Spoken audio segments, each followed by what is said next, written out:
तो भाइयों ये है एक स्ट्रेट हैंडस्टैंड और ये है एक मेरा मतलब बनाना हैंडस्टैंड। और आपने कहीं ना कहीं तो सुना होगा कि ये सही है और ये गलत, but is that really the case? Let's find out. लेकिन पहले ये समझते हैं कि एक बनाना हैंडस्टैंड होता क्या है। बनाना हैंडस्टैंड मतलब जब आपका हैंडस्टैंड कुछ ऐसा केले जैसा दिखता है। और अगर आपको हैंडस्टैंड सीखते हुए बहुत ज्यादा समय नहीं हुआ है, देन चांसेस आर कि आपका हैंडस्टैंड कुछ ऐसा ही दिखता होगा। In fact back in the day जब मैंने खुद हैंडस्टैंड ट्रेनिंग शुरू की थी, मेरा हैंडस्टैंड कई महीनों तक ऐसा ही दिखता था and I was quite worried, क्योंकि मैंने बहुत सी ऐसी यूट्यूब वीडियोस देखी थी जहां पे साफ साफ कहा गया था कि ऐसे हैंडस्टैंड करना is bad for you. But is it really bad for you? Short answer, no. Banana handstand is perfectly okay. जैसा कि मैंने कहा, शुरुआत में सबका हैंडस्टैंड बनाना ही होता है। No one starts out with a completely perfect straight line. वो line actually over a period of time बनती है, जैसे जैसे आपका बैलेंस और प्रोप्रियोसेप्शन इंप्रूव होती है। तो हाँ, चिंता मत करो, ऐसे हैंडस्टैंड करने से आपकी कोई कमर वमर नहीं टूटेगी, क्योंकि आप खुद ही सोच कर देखो यहाँ असल में हो क्या रहा है। बस आपकी लोअर बैक हल्की सी एक्सटेंड कर रही है और आपकी चेस्ट थोड़ी बहुत आर्च कर रही है, leading to this curved shape. अब ये मूवमेंट तो बहुत सी साधारण एक्सरसाइजेस और योगा के आसनों में भी होती है, nothing special, it's really not that big a deal. तो ऐसा कुछ गलत नहीं है बनाना हैंडस्टैंड में, बस ये थोड़ा इनएफिशिएंट है। इनएफिशिएंट क्यों है वो आप वीडियो देखते रहो, आपको समझ आ जाएगा। अब बहुत लोग ये भी मानते हैं कि आपका बनाना हैंडस्टैंड इसलिए होता है क्योंकि आपका कोर या तो वीक है या फिर आप उसको ढंग से एंगेज ही नहीं कर रहे। But that makes no sense, क्योंकि अगर आपका हैंडस्टैंड कोर वीक होने की वजह से ऐसा दिख रहा है, तो जब आप अपने पैरों पे भी खड़े होगे, आपको ऐसे खड़े होने की बजाय कुछ ऐसे खड़ा होना चाहिए, क्योंकि आपका तो कोर वीक है ना? लेकिन ऐसा तो नहीं है। So core strength really has nothing to do with it. But चलो, स्ट्रेंथ नहीं, हो सकता है आपको अपना कोर इस्तेमाल करना ही नहीं आता उस पोजीशन में। You don't know how to engage your core. पर ये लॉजिक भी फ्लॉड है। Let's see how. अभी यहाँ पे आप देख सकते हो कि मैं एकदम स्ट्रेट हैंडस्टैंड में खड़ा हूं और मेरा कोर बिल्कुल टाइट है और अब रिलैक्स्ड है, लेकिन लाइन तो फिर भी स्ट्रेट है और अब फिर से टाइट, अब relaxed, tight, relaxed, tight, relaxed.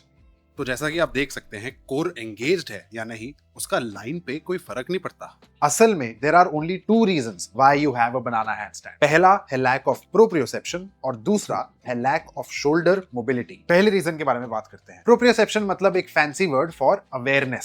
सोचो कि आप एक कमरे में खड़े हो और वहां पे बिल्कुल अंधेरा है, मतलब आपको कुछ दिखाई नहीं दे रहा, लेकिन आपको बिना देखे भी इतना तो मालूम है कि आपके हाथ पैर कहाँ पे हैं और आप सीधे खड़े हो या झुके हुए हो, क्योंकि आपके दिमाग में अपने शरीर को लेकर वो प्रोप्रियोसेप्शन यानी अवेयरनेस है। लेकिन हैंडस्टैंड करते समय आपकी तो पूरी की पूरी दुनिया ही उलट जाती है। सो you can't really rely on your vision, क्योंकि आपको कुछ दिख ही नहीं रहा ढंग से और आपकी बॉडी की जो अवेयरनेस है वो भी पूरी तरह ऑफ हो चुकी है, because you are just not used to standing on your hands. So you can't really tell कि आप एक कर्व्ड पोजीशन में हो या एक सीधी पोजीशन में।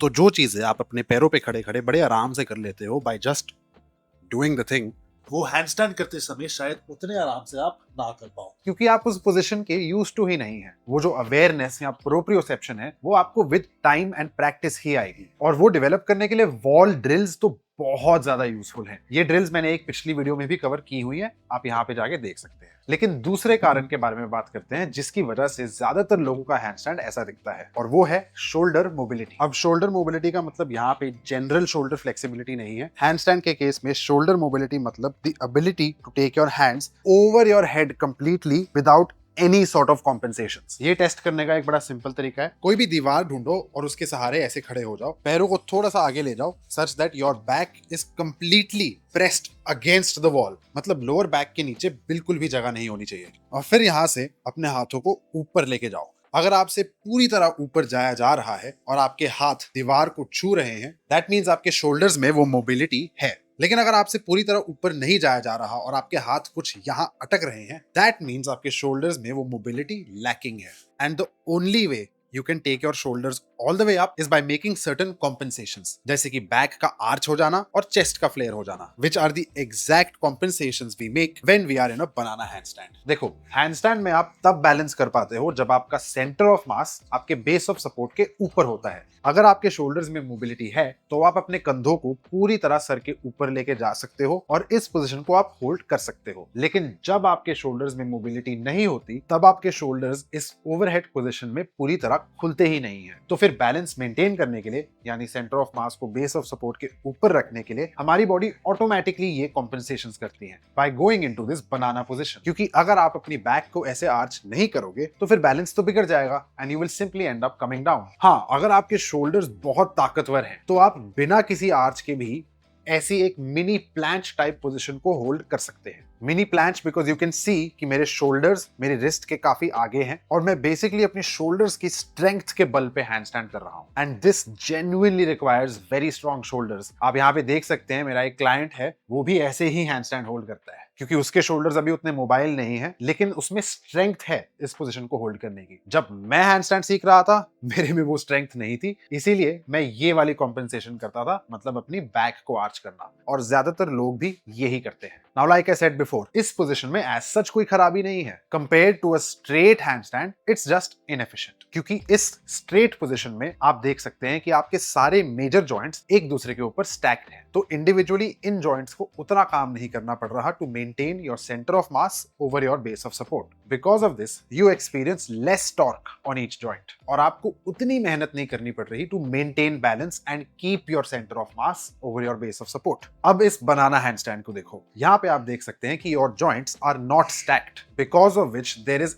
Extra torque acting on your shoulders, wrist and your lower back. तो सेम पोजीशन होल्ड करने के लिए आपको ज्यादा मेहनत करनी पड़ रही है, which is why it's inefficient. तो अगर आप कम मेहनत करके या कम जान लगाकर लंबे समय तक हैंडस्टैंड होल्ड करना चाहते हैं, then the straight position might be better for you. But coming back to the main point, आपको ये करने के लिए इन द फर्स्ट प्लेस चाहिए shoulder mobility, and to build that mobility मैं आपको बस 2 ड्रिल्स रेकमेंड करूंगा। एक जो आपके शोल्डर्स को पैसिवली ओपन करेगी और दूसरी जो आपके शोल्डर्स को एक एक्टिव पोजीशन में ओपन रहना सिखाएगी। पहली ड्रिल का नाम है बुचर्स ब्लॉक, और इस ड्रिल में हम बेसिकली अपने शोल्डर्स को पैसिवली स्ट्रेच करेंगे। मेन मसल जिसको हम यहाँ पे स्ट्रेच कर रहे हैं वो है आपकी लैट्स, क्योंकि ओवरहेड मोबिलिटी में सबसे बड़ी इनहिबिटर लैट्स ही होती हैं। और इस एक्सरसाइज के लिए आपको कोई भी डंडा चाहिए, ये मैंने वाइपर से निकाला है, आप भी निकाल सकते हो, बस मम्मी को ना पता लगे वरना उड़ती हुई चप्पल आएगी। डंडे को आपने पकड़ना है शोल्डर विड्थ से थोड़ा सा बाहर, ठीक है, बहुत ज्यादा बाहर भी पकड़ने की जरूरत नहीं है।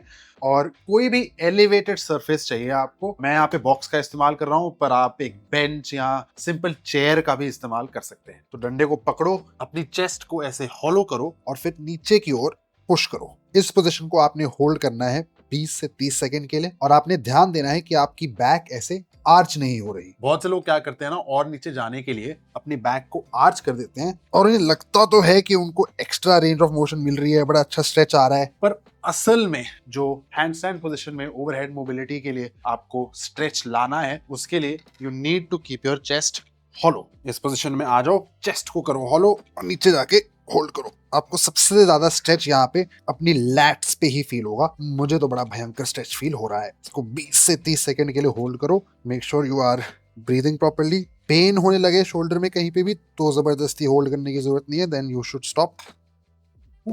ये होगी पहली एक्सरसाइज। दूसरी एक्सरसाइज करते हैं।